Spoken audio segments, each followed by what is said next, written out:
Okay,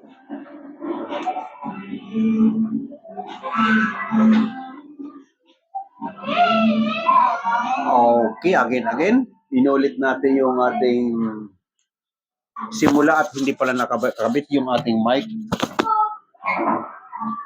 Good morning sa ating mga followers sa YouTube at sa TikTok. Ulit-ulit. Ang ating ulam ngayon ay pork chop request ng ating followers na binagugungan. Kaya ito pork chop na binagugungan. At papartnera natin ang pinakbit. Itong ating pagpinakbit. Igigisa pa rin natin sa baboy at may kaunting bagong ang ating pinakbit. Ang gulay natin sa pinakbit, kalabasa, okra, talong, sitaw, sigarilyas. Dapat may patani ito, walang patani ako nabili. Saluyot, celery, bali 7 klase ito. Pang-8 ang dito. Pag naigisa na natin sa mga baguhan, bawang, sibuyas, isusunod natin yung pork na lahok. Igisa natin, pag medyo nagisa mo na, lagyan mo konting tubig, pakuluin mo, pag inakala mo malambot na yung baboy, at saka mo isunod yung gulay. Sa ating mga baguhan na makluto ng pinakbit, sunod na yung gulay. So, tali isang puluhan lang naman ang gulay, luto na, saka mo timplahan. Timplahan mo ng konting asin, magic sarap, paminta, patis. Ayan ang panimpla ng ating pinakbit. Sumunod tayo sa ating pork chop na binaguungan, igigisa mo rin ang bawang, kamatis, sibuyas. Pag naigisa mo na, isunod mo na yung bagoong alamang. Pag nakakala mo na, ipatong mo na yung pork chop. Magkakatas yan, dandahan lang ang apoy at yun ang iluluto mo. Maaaring lagyan mo katiting lang na tubig para pag hindi dapat may sabaw yan. Dry lang yan na medyo may kaunting sauce ng kamatis. Hindi mo lalagyan ng maraming tubig. Para lang maluto yung pork, lalagyan mo katiting lang. Timit mo maiga yung tubig, matitira na magmamantika-mantika at katas ng kamatis. Ganun lang ang ating pork chop. Lalagyan natin ng kaunting tuyo at paminta at magic sarap. At ito naman ang ating panggisa, Baguio oil. Ayan. Okay, magbasa muna na tayo ng ating comment. Ayan, mga followers.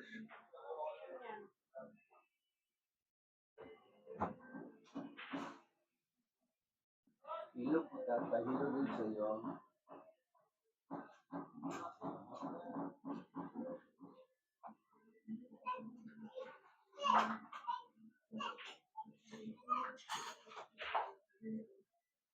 Pasok lang.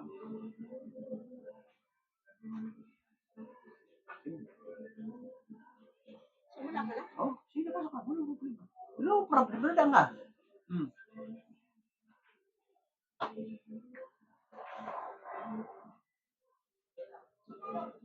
Nagbabasa pa naman ako ng mga comment. Yung ating YouTube ay nakalitong.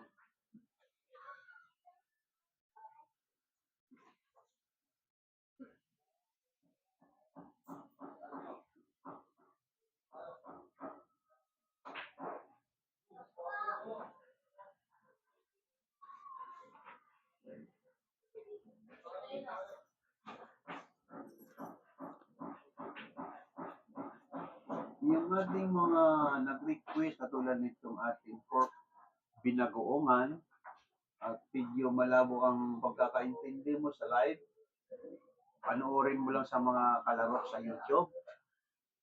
Ulit-ulitin mo, makukuha mo step by step kung paano paggawa ng ating menu. Madali lang maintindihan. Naka-post sa YouTube at sa TikTok.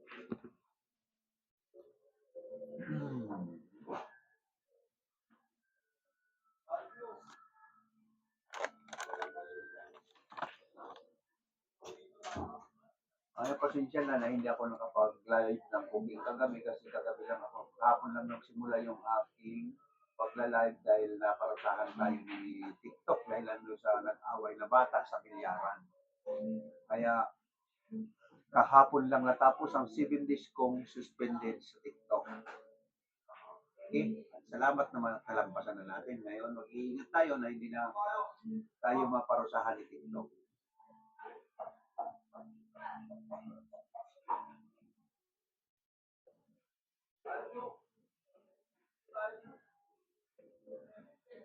Ngayon yung mga nagre-request, anong ulam tayo? Ang ulam natin din ay, ang ulam natin, request ng ating isang follower na binagoong baboy. Kaya ito mayroon tayong pork chop na gagawin natin na binagoongan at papartneran natin ng pinakbit. Ayan ang ulam natin ngayon.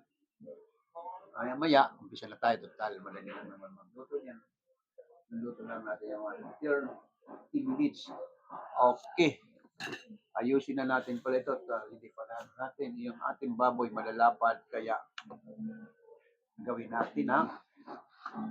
Hatiin natin. Ayan. Natin ko yung ating pork chop masyadong malalapad.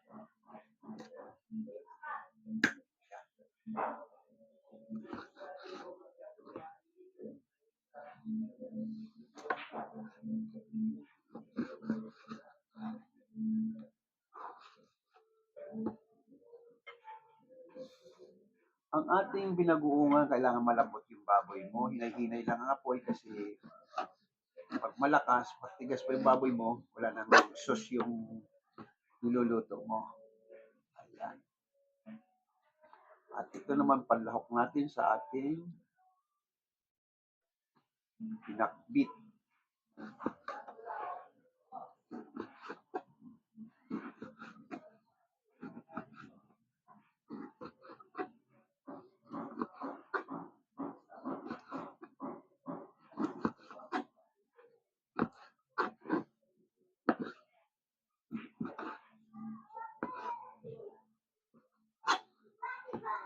Ang hiwa lang natin ng ating panlahok sa pinakbit ay medyo maninipis lang.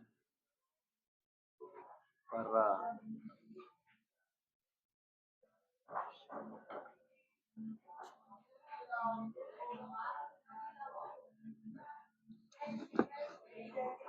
isang kuluan lang, hindi masyadong magastos tayo sa gas. Lagi tayo nagdidepende sa gas kasi sobrang mahal ng gas.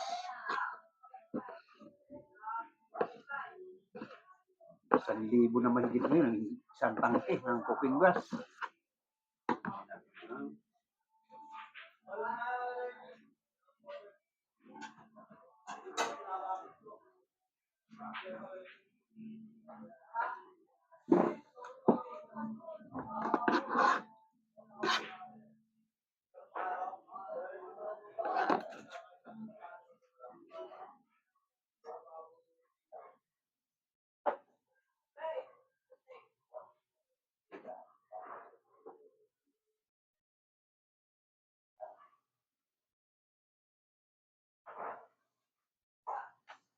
Habang piniprepare natin yung ating mga panggisa, yung ating mga dami nakatambay na music.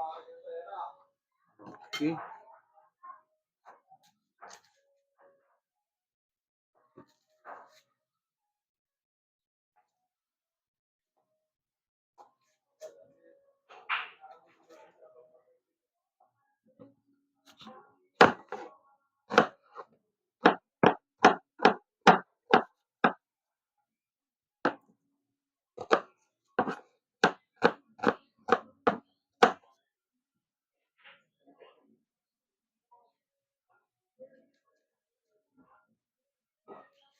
Yung ating mga nagsusubaybay na gustong matutong magluto, laging titingnan nyo lang at panuorin nyo na lang sa YouTube o kaya sa TikTok para masundan nyo yung ating ginagawa. Thank you, sinagregalo ng bulaklak.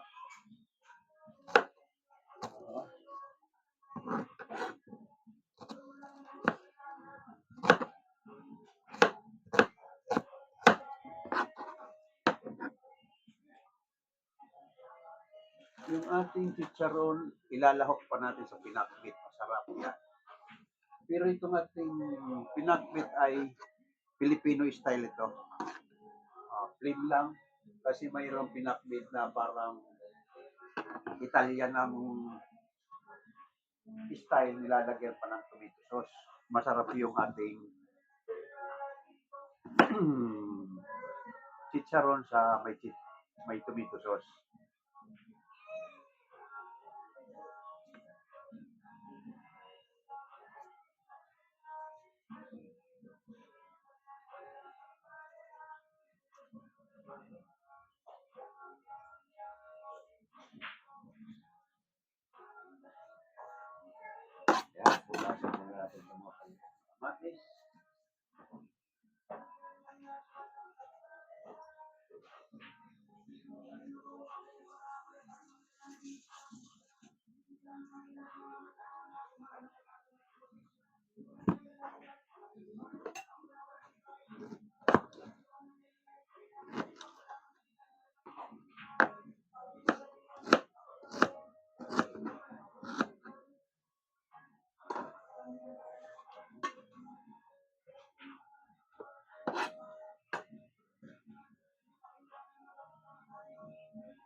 kamatis natin pag tingi-tingi masyadong may kamahalan kaya dapat bibili ka per kilo. Pag sa talipapa ako bumili, mahal ng kamatis. Kaya dapat sa malaking palengke.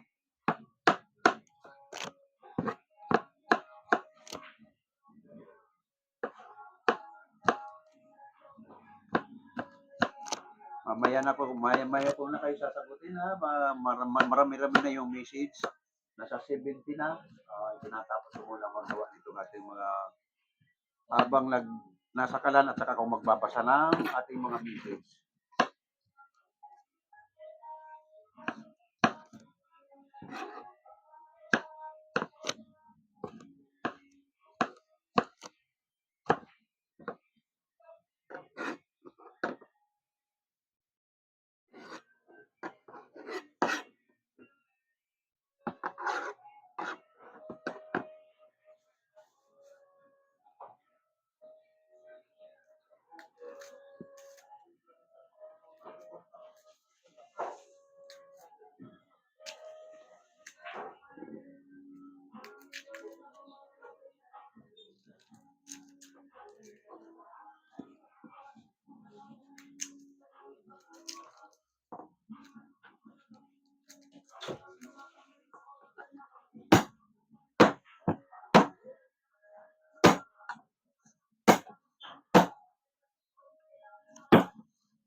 Sa susunod ko bibilhin na para hindi na kasi araw-araw na tayo magla-live ha.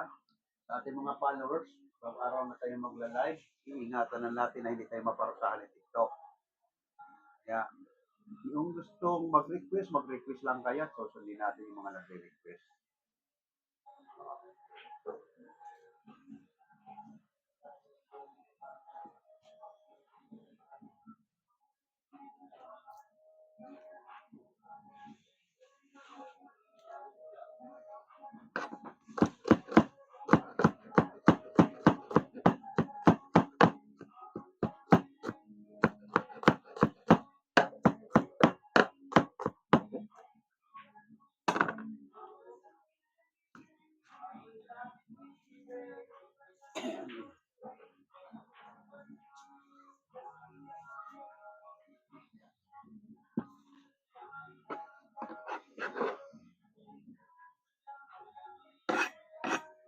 Yung ating saluyot, ito'y hinihiwa ko ito kasi hindi basta-basta nadudurog ito. Kaya ginagayat ko ito para mahalo maayos sa pinakbit.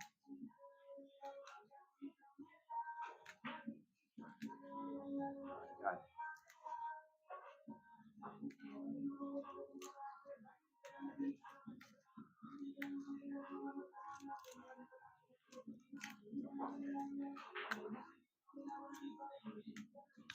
Okay, punta na tayo muna sa kusina.